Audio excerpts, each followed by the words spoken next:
Inside Out 2 isn't just a cool new Pixar movie, it's like an X-ray of our own brains. Have you ever wondered why a chill kid suddenly turns into a mess of big feelings? What's actually going on inside Riley's head now that the adult emotions are taking over?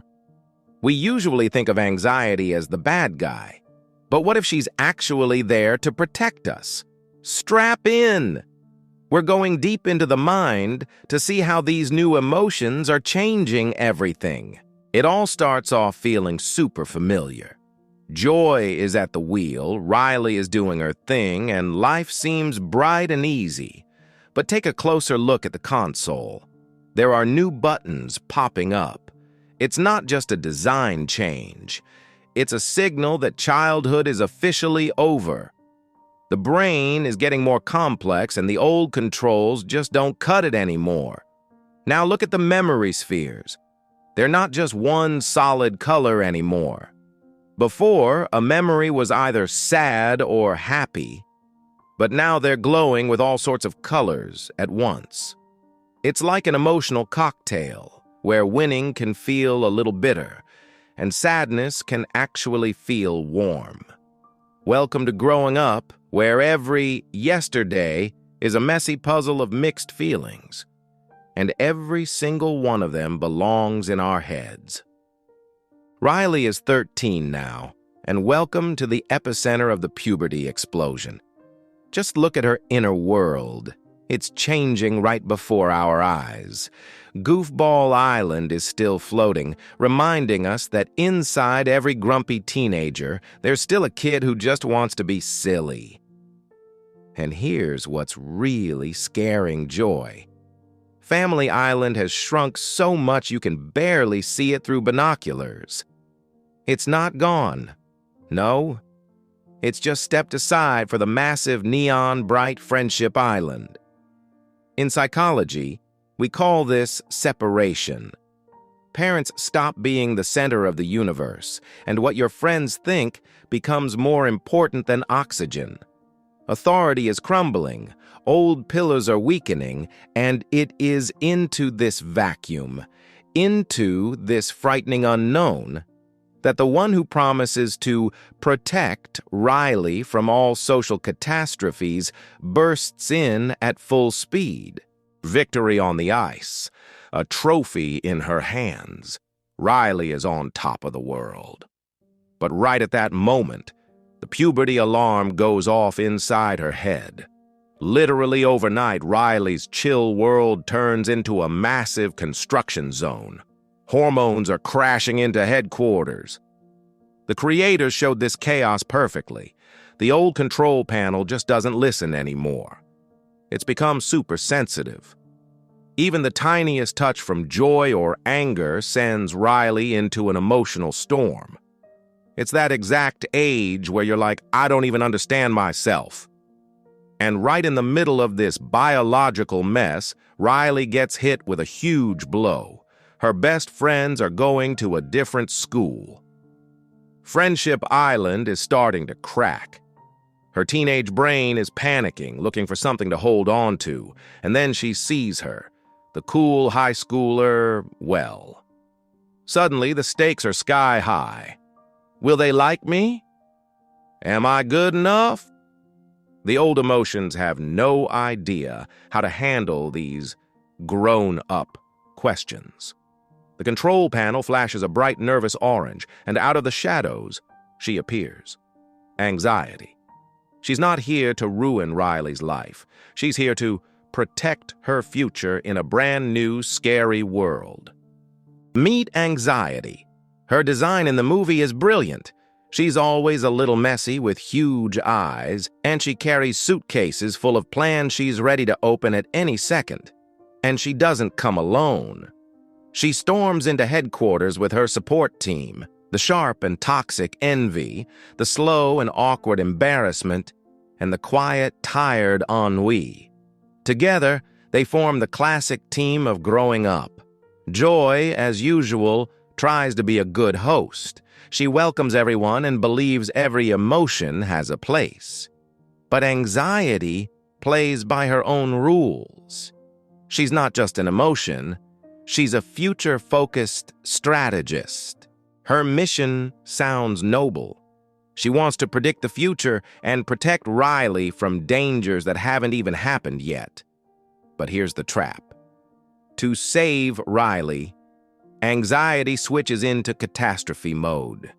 She starts creating thousands of possible scenarios, and in every single one, something goes wrong. Riley fails. Riley gets rejected. Riley ends up alone.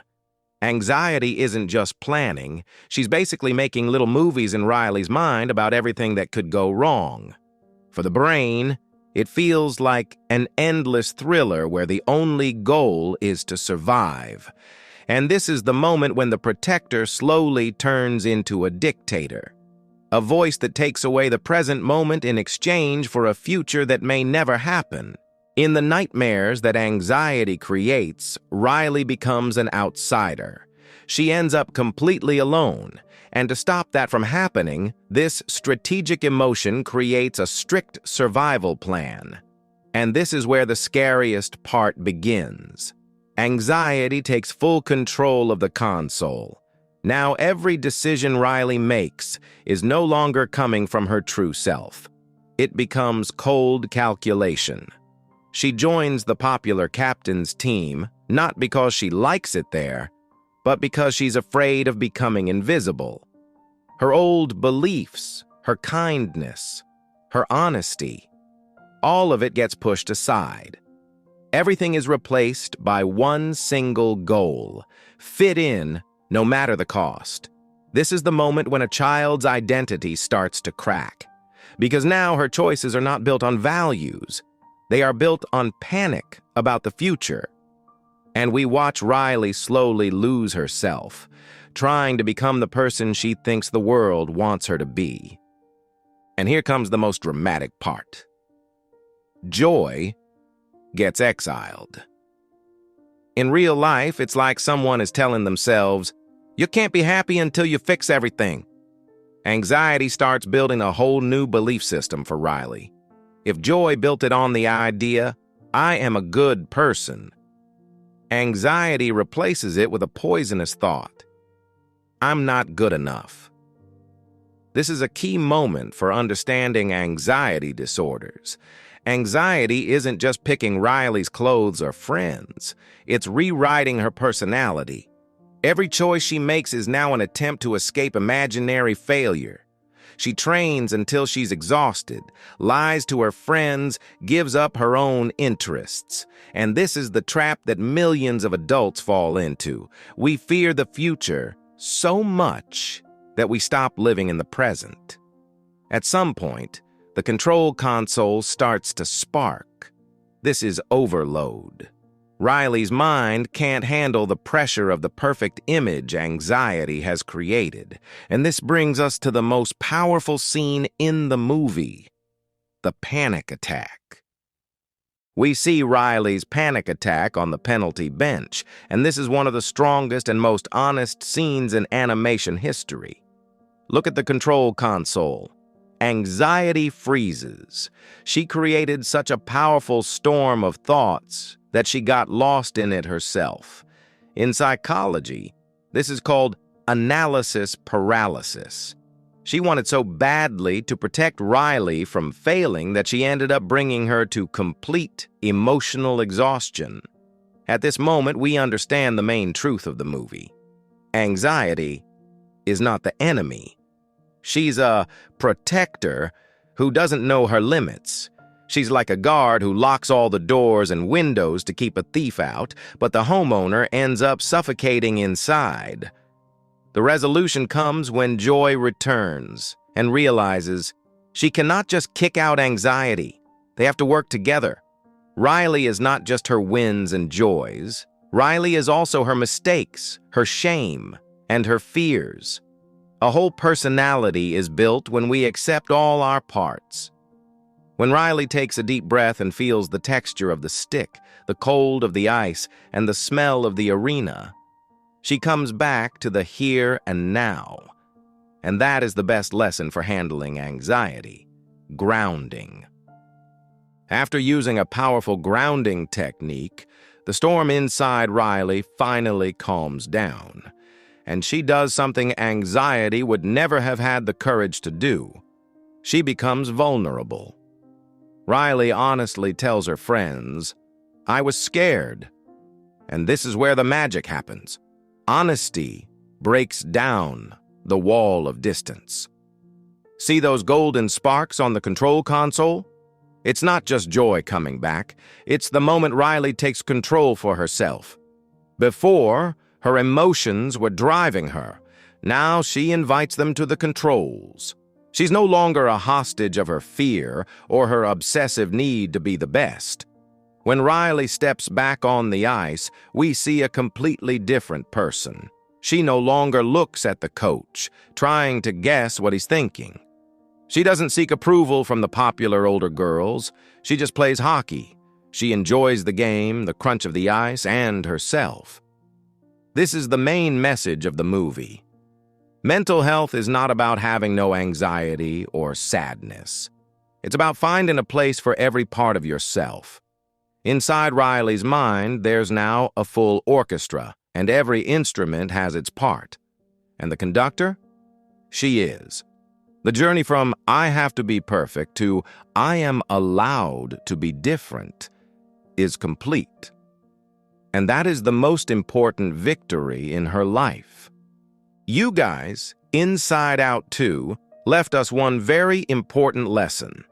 For years, we try to chase away our anxiety. We fight it. We feel ashamed of it. But look at Riley at the end. Rescue didn't come when anxiety disappeared. It came when anxiety took its place. The truth is, we don't need to be always happy or perfectly calm. Being alive means being different, being complicated, being scared sometimes, even trembling, but still stepping onto your own ice. Your anxiety is not a broken part of you. It's your inner bodyguard who just tries too hard sometimes. And the best way to deal with it isn't to chase it away. It's to say, "I see you. Thank you for trying to protect me. But today, I'm the one in control." Allow yourself to be imperfect. Let joy be sad sometimes. Let anxiety just sit with a cup of tea while you enjoy the moment. Because in the end, the most important adventure isn't on the hockey rink. It's in that control room inside your head.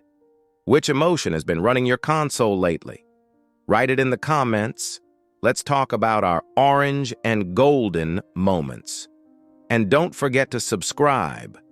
Here, we explore life through the things that really touch us.